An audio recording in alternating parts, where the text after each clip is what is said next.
Welcome to the T's and C's, Tissot and Chantelle, also known as the Terms and Conditions. So what do you want to start with first, Chantelle? Wait. Oh, are you Oh no, introducing it's just a conversation. It's just a conversation. It's just a conversation. I haven't got to do the usual introduction. Where are we starting? Hi, this is Surviving Society. No, I fucking hate it. Guys, if you can't already tell, me and Tissot and George are extra hyper because we are together for the first time since March. How many weeks is that? It's like 18 weeks? 17 weeks. And this is our final episode for now of the COVID-19 reflection. And we kind of just wanted to talk a little bit about the last 20 episodes that we've done. Oh no, the last 19 episodes that we've done during the global pandemic. And it's just been a bit crazy, hasn't it? I just think it's been, when I look back now, it's like life-changing. Yeah. It's life-changing, man. Like the kind of discussions we've had in response to the events that's happening around you and try to make sense of the world. And I think everyone's trying to do that right now. Try to make sense of what's happening, right? I feel like, similar to the conversation we had with Khadija on one of the episodes, that it's like we've been in a state of emergency, a state of trauma, a state of pain, but also a state of hope and possibility. Yeah. And kinship. Yeah. Right. If you think back to the start of the pandemic, you saw that kind of spirit alive, like the kind of cooperation, people looking after one another, care in society that everyone wants to talk about, right? The thing that people think, yeah, this is what society should look like. Looking after people who are elderly or less fortunate than you. The idea of just giving back. But quickly, this is kind of, I don't know, changes to kind of like, you start seeing the insidious nature of stuff, of how capitalism works and how corporations are doing stuff. Just insanity almost. And maybe that's reflective of where people's minds are at.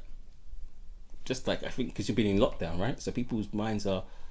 Yeah, it's weird. I hear what you're saying. It's like we've seen a combination of people looking after each other and looking out for each other, but then we've kind of seen the really extreme end of neoliberalism and individualism, and how people don't want to be part of society. Yeah. It's like we've seen, like, what the global pandemic has done is really shone a light on how pernicious and how overt these two things are. Like, it's just so weird how two extremes can exist at the same time. And I think that's kind of like the voice double consciousness, like the idea of like both at the same time, right? So I think what kind of summed up that kind of individualistic tendency was the toilet paper fiasco. Yes. Oh my God. Remember the toilet paper? That's what I'm saying. Like, it's mad to see how people went and those queues for Costco. Yeah, insane, right? Like, that was mad. But then at the other end, you've got like the NHS and people like clapping for them and that solidarity, and like, even though we could talk about the kind of, we could critique that from how that was used for nationalist purposes, but at the same time, solidarity, people coming out and like showing solidarity for a thing, man. That's across class, across race, all these things. It's a mad thing, right? It's rare to see these things in your lifetime. And so, like I said, my favourite topic, the Enlightenment, right? So all the contradictions in the Enlightenment's laid out, right? So for thinkers from Rousseau to Locke, all those things laid out bare in front of you, right? And it's, I don't know, like, I think this time right now, I think because people are unsure of where the world's going, and that uncertainty, you can see it seep through into everything. You can see it, the urgency with the Black Lives Matter, and all of a sudden the kind of backlash from the white mainstream.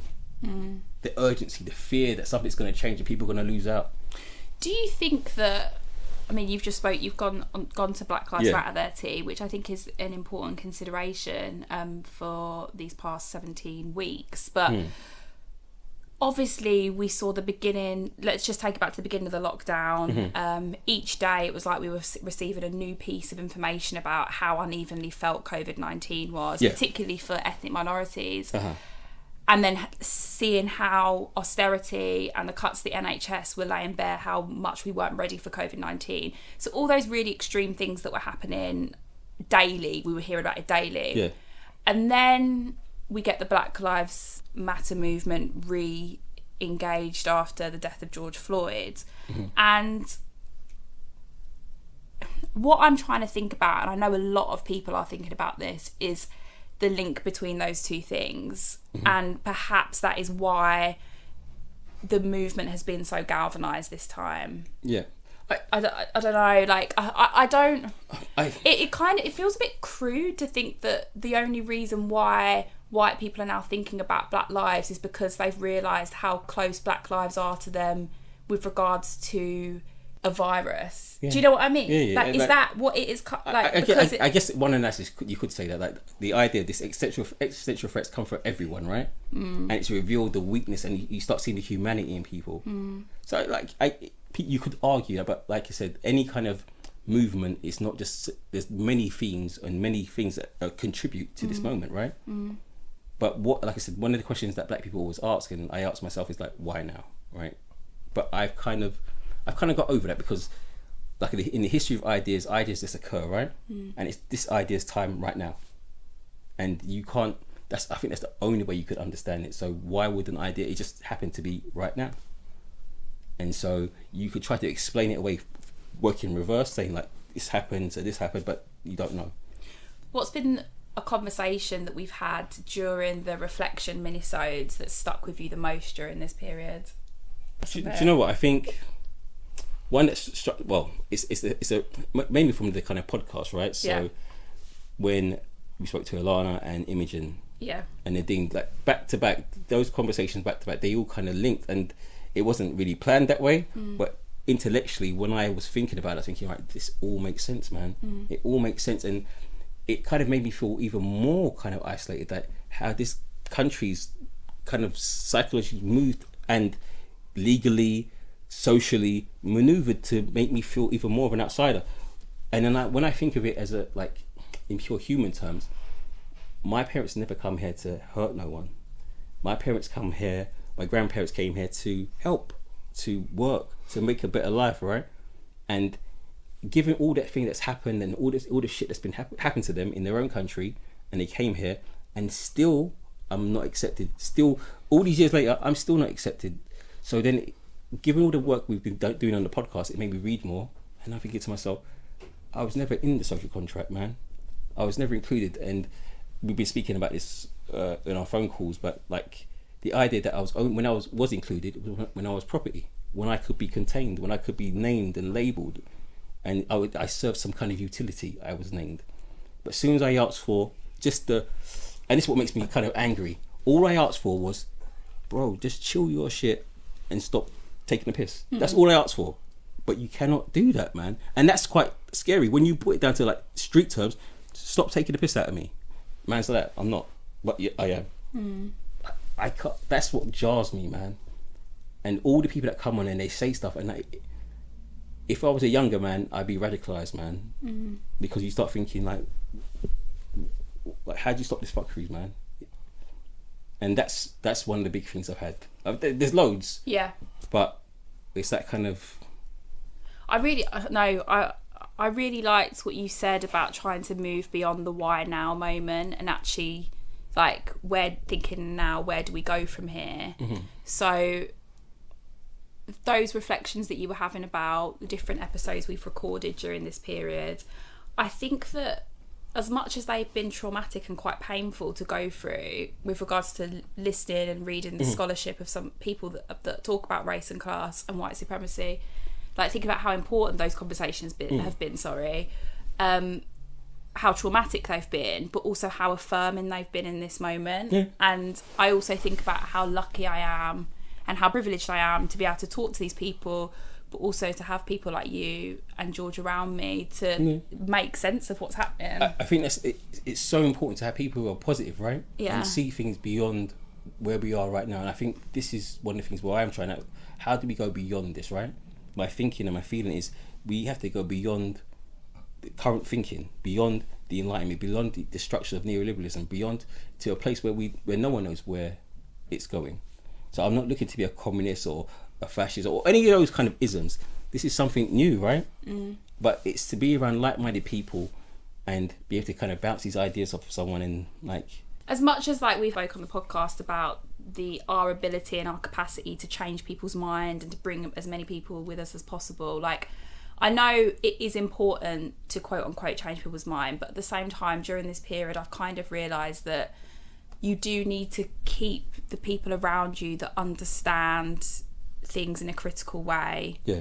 Because it can be, like, I feel like one of our roles in the quote unquote revolution is to try and get more like-minded people to think like us. However, I think that there is an extent to which that that should do that for our own sense of self and for our own well-being, and I think that's definitely something which I've had to come to terms with during this period, that actually, if you're not going to see me as human, or if you're not going to see me as a person, then I can't deal with you. And see, and like I said, I agree, but also I spend most of my time talking to a lot of people who are sometimes incapable of thinking that, right? And sometimes I do that just is jousting for me, to be kind of understand where my arguments stand against where they think. So sometimes it's a mental exercise for me to kind of speak to people and understand where they're at, but equally, because we sit in our own echo chamber, to kind of see where our thought base is at. And I'm obviously biased, but I tend to think I win all those arguments when I'm online to them. But no, like I said, it's trying to understand. Like I said, I suppose it's called the intellectual dark web. That's what they call themselves now, right? And to understand how these people are thinking and how they're kind of approaching our arguments. And because right now, for me, where Black Lives Matter is, it needs to be an intellectualized movement, right? We need to concretize, and rather than just making statements, concretize on the ideas of what we want going forward, what it means to be black, what is blackness, and all these big terms that we rarely discuss in the mainstream. They're usually fringe movements, man. Like there's lots of scholarship out there on all these things, but it's never had its time to be mainstream. I've never been able to say I remember maybe a couple of years ago I wrote about whiteness, and a white guy said to me, "What is whiteness?" And now everyone knows what whiteness is, right? Not everyone. But it's mainstream. If I see it in the metro, boom. If I see it in the metro, boom. It's like, and these people in London, though, right? No, I hear you, and I just want to take this moment to thank you all for staying with us on these Friday morning releases. Also, thank you so much to our patrons. Like, your support has been integral 100% to us. Like, honestly, like, we cannot thank you enough. We cannot, honestly, like, we're so grateful for you supporting our work. And yeah, thank you to all the guests and all the other people that have been working tirelessly, whether it's protesting, community organising, writing, engaging, caring. Like, so many have been doing so much work during this period, and we're so grateful for all that stuff. Yeah, for me it's been important to see Chantelle and George for my mental health to keep me sane. And then people outside that, there's a vast network of people. There's always a vast network of people, and I think that's where we've always gone wrong recently. No one is an individual, right? We're all socially connected. Yeah. And it's understanding that it's a team of people always doing stuff, building stuff. So this thing that we have here, it's a team, and it's you, the audience, that build this too, right? Exactly. And if you like the themes on this podcast, and if you agree with me, Tissot and George, to an extent, then just know that there's so many of us out here. Like, you're not alone, basically. So yeah, thank you so much, guys. Thank you. Thank you. Yeah, George said something.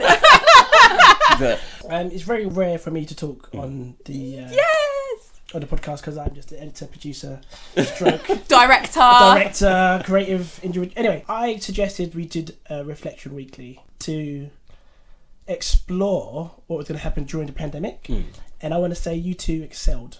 Like, it was so difficult to do this, because remote recording is a mad thing. Yeah, and as I just get the audio and I make it sound as good as I can, but you two have put the work in, and the listeners are already understand, but I personally want to say thank you, because you've been very therapeutic for me personally to civil at the shit. Matrix. It's the Matrix crew. Full Matrix. It's the full Matrix crew, right?